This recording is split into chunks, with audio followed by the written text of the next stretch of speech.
श्री स्वामी समर्थ. नमस्कार मंडळी. चला तर आज आपण परत एक नवीन व्हिडिओ बघूयात.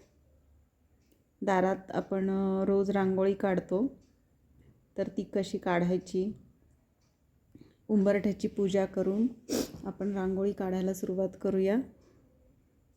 तुमचे बरेच कमेंट्स आले होते की रोज काढायची रांगोळी मला बघायची आहे, तर त्यामुळे आज हा व्हिडिओ मी करत आहे. आज आपण बघणार आहोत दारासमोर काढायची अगदी सोपी सरळ रांगोळी.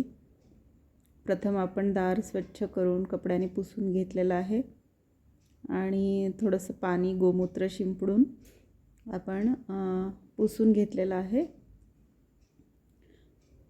म्हणजे खूप सारे सगळ्या मैत्रिणींचे खूप सुंदर सुंदर कमेंट्स प्रत्येक व्हिडिओला येतात आणि त्यामुळे माझा उत्साह अगदी वाढत आहे. प्रत्येक माझ्या शॉर्ट्सला व्हिडिओला खूप भरभरून प्रतिसाद मिळत आहे, त्यामुळे मला खूप खूप छान वाटतं आहे. त्यामुळे रोज एक नवीन रांगोळी माझ्या मैत्रिणींसाठी काढायची माझी इच्छा होती आहे.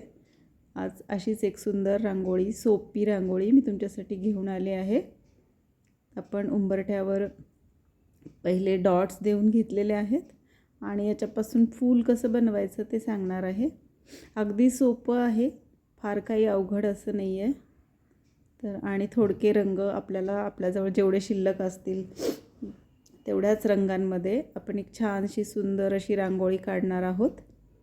तर बघूया. तसं फूल तयार झालेलं आहे आणि मी सगळी फुलं तयार करून घेतली आहेत.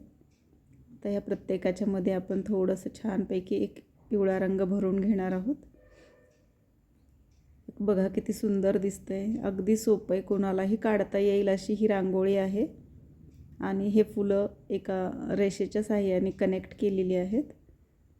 प्रत्येकाला काढता येईल अशीच ही रांगोळी आहे आणि मी माझ्या यूट्यूबच्या प्रत्येक व्हिडिओमध्ये हाच प्रयत्न करते की प्रत्येकाला काढता येईल, सोप्या पद्धतीनं कसं सांगता येईल. आता आपण बांगड्यांच्या साहाय्याने फुलं कशी काढायची ते बघणार आहोत. आपण एकाच साईजच्या बांगड्या ठेवून घेतलेल्या आहेत आणि फेविकॉलच्या बॉटलमध्ये आपण रांगोळी भरून त्याच्या आतमध्ये डॉट्स देऊन घेणार आहोत. असं प्रत्येक रांगोळीला आपण प्रत्येक बांगडीसोबत करणार आहोत. आणि बघा तुम्हाला जवळून ते कसं दिसतंय हे लक्षात येईल. कधी कधी ना ह्या बॉटलमध्ये काही अडकलं तर लवकर ती रांगोळी खाली पडत नाही, हेही लक्षात ठेवा की रांगोळी स्वच्छ चाळून घेतलेली असली पाहिजे. आता मी प्रत्येक फूल तयार करून घेते आणि रांगोळी आपली बांगडी उचलण्याची पद्धत बघा. एका साईडने त्याला दाबलं की ती बांगडी वर येते आणि मग छानपैकी ते खालची रांगोळी न मोडता आपल्याला बांगड्या उचलून घेता येतात. आणि एका गोल चमच्याच्या साहाय्याने आपण आता फुलांचा आकार देणार आहोत त्याला. अशा पद्धतीनं सगळी फुलं आपण तयार करून घेणार आहोत. माझ्या खूपशा व्हिडिओमध्ये प्रत्येकाचे कमेंट्स असतात की तुमच्या रांगोळ्या खूप सोप्या आहेत, सहज काढता येतील अशा आहेत. तर धन्यवाद मैत्रिणींनो, तुम्हाला माझे व्हिडिओ आवडतात त्याबद्दल खूप खूप खूप धन्यवाद. तुमचे सगळ्यांचे कमेंट्स वाचल्यावर मला खरंच इतकं छान वाटतं ना, त्यामुळे नवीन नवीन रांगोळी घेऊन तुमच्यासमोर यायला मला खूप छान वाटतं. बघूयात आता फुलं आपली तयार होत आहेत. जवळून बघा किती छान दिसतंय आणि करायला पण खूप मजा येते बरं का. आपण आपली सगळी कामं वगैरे आटपून आठवड्यातला एक दिवस तरी शुक्रवारी ॲटलिस्ट की अशी पद्धतीनं उंबरा पुजून अशी दारात रांगोळी छोटीशी छानशी रांगोळी काढायला पाहिजे. बघा जमतंय का, आणि कोणी काढली तर मला नक्की कमेंटमध्ये सांगा की मी काढली होती रांगोळी तुमची पाहून. तर जवळून किती सुंदर दिसतंय हे फूल बघा. आता एक पिवळ्या रंगाचा आपण डॉट टाकून घेणार आहोत जेणेकरून ते फूल कंप्लीट होईल आपलं. हे जवळून त्याचा लुक दिसतोय. आणि मग आपण हिरवा रंग घेऊन पानं आणि त्याचं कनेक्शन काढून घेणार आहोत. तर हिरवा रंग टाकला की ऑरेंजसोबत तो इतका सुंदर दिसतो आहे.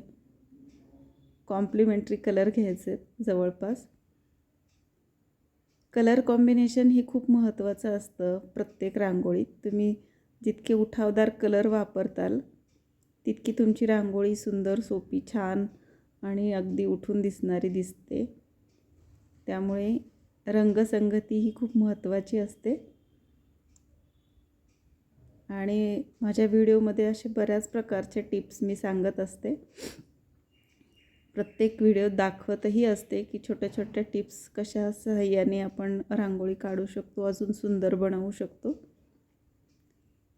तर आता आपण पानं तयार करून घेत आहोत. पानांसाठी डॉट टाकलेले आहेत आणि अगदी बोटाच्या सहाय्याने सोप्या पद्धतीनं पान आपण तयार करत आहोत.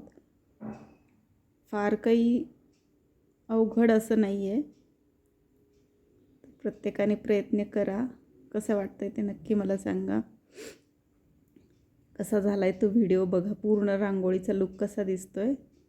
आणि माझा व्हिडिओ आवडला असेल तर कसं छान दिसतं आहे ना. आवडल्यास नक्की लाईक करा, शेअर करा, सबस्क्राईब करा. धन्यवाद.